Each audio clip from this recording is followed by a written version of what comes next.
Sohrabuddin encounter मामले में मुंबई की सीबीआई कोर्ट से बरी हुए आईजी दिनेश एमएन ने राजस्थान पुलिस में एक अलग छवि पेश की है। 7 साल जेल में रहने के बाद भी उनके काम करने के तरीके में कोई अंतर नहीं आया है। एसीबी में रहते हुए उन्होंने भ्रष्टाचार के बड़े बड़े प्रकरणों का खुलासा किया है। बता दें कि एनकाउंटर मामले में बरी होने के बाद दिनेश को बधाई देने वालों का तांता लग गया है। आईजी दिनेश एमएन से बात की हमारे संवाददाता रामस्वरूप लामरोड ने। राजस्थान पुलिस के दबंग IPS Dinesh MN Sohrabuddin encounter से बरी हो गए हैं। उसके बाद में जब जयपुर पहुंचे तो पुलिस अधिकारियों ने और जयपुर की जनता ने इनको पलकों पे बिठाया है। एयरपोर्ट पर उनका भारी स्वागत किया है। हम बात करेंगे दिनेश एमएन साहब से खुद से, जिन्होंने एक लंबी कानूनी प्रक्रिया के बाद में, लंबी ट्रायल के बाद में अब एक बड़ा फैसला आया है। सर, 7 साल जेल और बाद में अब राहत, बड़ी राहत और एक तरह से पूरी राहत कहेंगे इसको? नहीं, बिल्कुल राहत है। अभी तो ट्रायल बाकी है। हमारे जो सबॉर्डिनेट्स है, हम यही प्रार्थना करेंगे उनकी भी जल्दी उनको रिलीफ मिल जाए। ठीक है, और तो राहत है, बिल्कुल सही है। सर, कल जब कोर्ट में थे तो आपको भी मन में होगा काफ़ी तनाव के पता नहीं क्या होगा, या आपको पूरा भरोसा था कि मामला बिल्कुल क्लियर है तो फैसला आपके पक्ष में आने वाला है? नहीं, ये तो सिर्फ डिस्चार्ज था। अगर डिस्चार्ज नहीं भी होता तो हमें पूरा भरोसा था ट्रायल में हम भरी हो जाएंगे। ये तो अच्छा है कि उससे पहले ही डिस्चार्ज में हो गए, क्योंकि हम 10 साल से ये चीज़ें देख के आ रहे हैं। अब तो हम आदत हो गई है। सर, आपके साथ ही अभी काफ़ी हैं बरी हो नहीं पाए हैं, उनको अभी डिस्चार्ज हुआ नहीं है। क्या लगता है आने वाले दिन में जल्दी हो जाएगा? उनकी भी सबको न्याय मिलेगा। उम्मीद है सबके साथ सबको रिलीफ मिलेगा। सर, जेल में काफ़ी लंबा वक्त बिताया। अमूमन जो लोग जेल जाते हैं तो एक बार बिल्कुल हीन भावना से ग्रस्त हो जाते हैं कि अभी पता नहीं अब क्या हो गया, उसका मोरल टूटना। लेकिन आपका इतने समय रहना, जेल में रहना, फिर बाहर आना, फिर काम भी एक नए सिरे से एकदम हीरो की तरह। नहीं, हमारा जेल में जाने से लाइफ ख़त्म नहीं होता है। वहाँ भी एक लाइफ होता है। वो लाइफ तब ख़त्म होता है जब हम खुद सोचे कि मेरी लाइफ ख़त्म हो गई। किसी सिचुएशन में जाने से कभी लाइफ, मुझे नहीं लगता, ख़त्म होता है। हर सिचुएशन में हर सिचुएशन की एक पॉजिटिव पहलू भी होता है। हम हर सिचुएशन में अगर उस पॉजिटिव चीज़ों को हम निकाल के देखें, उसके ऊपर कॉन्सेंट्रेट कर रहे हैं, तो मुझे लगता है कि सिचुएशन कभी आदमी को नहीं मारता है, आदमी खुद ही अपने आप को मार देता है। तो जेल में भी भले ही कुछ चीज़ें हमारे हाथ में नहीं थे, बाहर जाना, बेल लेना, परिवार से मिलना और अफसर बनना, ये सब हमारे हाथ में नहीं थे, लेकिन फिर भी वहाँ भी एक ज़िंदगी थी जो खुद अपने मन को अच्छा पॉजिटिव रख सकते थे, अच्छी किताबें पढ़ सकते थे, शरीर को अच्छे स्वस्थ रख सकते थे। और वहाँ भी जो कैदी जिनको हम समझते हैं कि 10 साल से जेल में, 5 साल से जेल में है, वो बहुत सारे कैदी है, वो भी बहुत खुश रहते हैं। ऐसे नहीं है कि रोज़ रोते रहते हैं।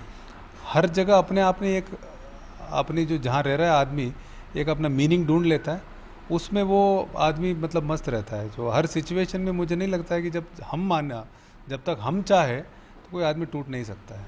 और जो उस सिचुएशन को मुकाबला करे तो ताकत भी भगवान दे देता है। सर, पुलिस फोर्स और अधिकारी, और दूसरी बड़ी बात यह कि पूरी पब्लिक, खासतौर से युवा, आपको आइडल मानते हैं। वो तो मुझे नहीं लगता कि वो मुझे आइडल मानते होंगे। वो हर एक पब्लिक में एक परसेप्शन होता है। जितना उत्साह युवाओं में देखते हैं आपके आने पे, पिछली बार पहले जब आप जेल से बाहर आए तब और बरी हुए तब, जितना उत्साह, जितना नारेबाजी, जो युवाओं में एक तरह का नया जोश, और जो फोर्स के जो जवान हैं, अधिकारी जो आपको रिसीव करने आते हैं, उनमें जोश देखने पर लगता है बिल्कुल आप उनके आइडल बन गए। नहीं, मुझे लगता है कि जब भी किसी के साथ कोई दुर्घटना होती है, कोई स्ट्रगल को अच्छा फेस करता है, तो उससे अपने आप ही लोगों को एक अच्छा वो जोश आ जाता है। और अगर ये इस तरह से मानते हैं, मैं कोशिश करूँगा भगवान मुझे शक्ति दे, इनकी जो उम्मीदों पर खरे उतरूँ मैं और अच्छा काम कर सकूँ। आपका आइडल कौन है सर? बहुत लोग हैं। हमारे डीजी साहब भी मेरे आइडल है। मेरे ससुर जी खुद बहुत अच्छे पुलिस ऑफिसर है, वो भी मेरा आइडल है।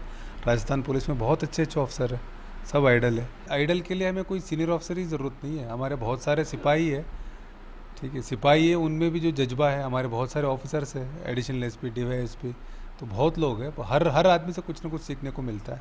आप राजस्थान में कितने बड़े ऑपरेशंस पहले भी अभी भी हुए हैं, उसमें आप अंदर से जाके देखोगे तो उसमें सिपाहियों को बहुत बड़ा रोल है। सर, आपके वर्क स्टाइल ने एक अलग पहचान बनाई है। नहीं, इसमें वो ऐसा मुझे नहीं लगता कोई वर्क स्टाइल होता है। ये सब हम टीम बन के बैठ के हम काम करते हैं, हम सिंसियरिटी से काम करते हैं, तो पुलिस में काम हो ही जाता है। ऐसा नहीं लगता है कोई काम रुकता है।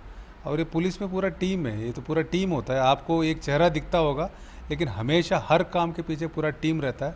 टीम के हर सिपाही का भी इतना इंपॉर्टेंस होता है जितना एक आईजी का, एडिशनल एसपी का, डीवाईएसपी का। आपने क्या बहुत बड़े बड़े प्रकरणों को खुलासा किया, जैसे जब आप एसीबी में थे तो एक वरिष्ठ आईएएस तक जो 2.5 करोड़ रुपए की रिश्वत लेते आपको वहाँ पर पकड़ा और पैसे बरामद किए। इतने बड़े में हाथ डालने में अमूमन थोड़ा संकोच होता है, ऐसे मौके पर कहीं राजनीतिक दबाव फील आपने कभी किया है? नहीं, ऐसे जब वो काम सही होता है तो ऐसे कुछ नहीं होता, ये सब आपकी इमेजिनेशन है, राजनीतिक दबाव वगैरह। जब हमारा काम फेयर है, लीगल है, सही है, तो पुलिस हमेशा करती है। ठीक है, वो हमेशा करते आई है, पुलिस आगे भी करेगी अच्छे काम। जो पिछले दिनों एक और एनकाउंटर राजस्थान पुलिस के द्वारा यहाँ हुआ था आनंदपाल सिंह का, वो भी अब जांच जो है सीबीआई के पास भेजी गई, अनुशंसा की गई सरकार की तरफ से। यदि वहाँ से जांच होती है तो आपको क्या लगता है कि क्योंकि आपकी टीम पूरी थी, मार्गदर्शन आपका था, गाइडेंस आपकी थी, तो क्या लगता है कि बिल्कुल जो वहाँ घटनास्थल जो था, जो पूरा मूवमेंट रहा है, वो किस तरह का था? नहीं, तो जांच से हम स्वागत करते हैं, जांच होनी चाहिए। और इस तरह की प्रजाप्रभुत्व डेमोक्रेसी में जब किसी वर्ग को लगता है तो ये अच्छा भी है, सही भी है। और हमारा पूरा पुलिस, हम लोग कॉन्फिडेंट है, इस जांच को हम स्वागत करते हैं और इस जांच को हम फेस करेंगे। और एनकाउंटर रियल है, जो भी मौके पे जाके देखेंगे उनको लगता है, तो मुझे पूरा उम्मीद है जल्दी जांच से भी हम सब बाहर आ जाएंगे। बिल्कुल, ये राजस्थान पुलिस के दबंग आईपीएस हैं दिनेश एमएन साहब, जिनका कहना है कि जो अभी एनकाउंटर थोड़े दिन पहले हुआ है, यदि उनकी सीबीआई जांच होती है तो वो उनका स्वागत करते हैं। कैमरा पर्सन नरेंद्र के साथ रामस्वरूप, फर्स्ट इंडिया, जयपुर।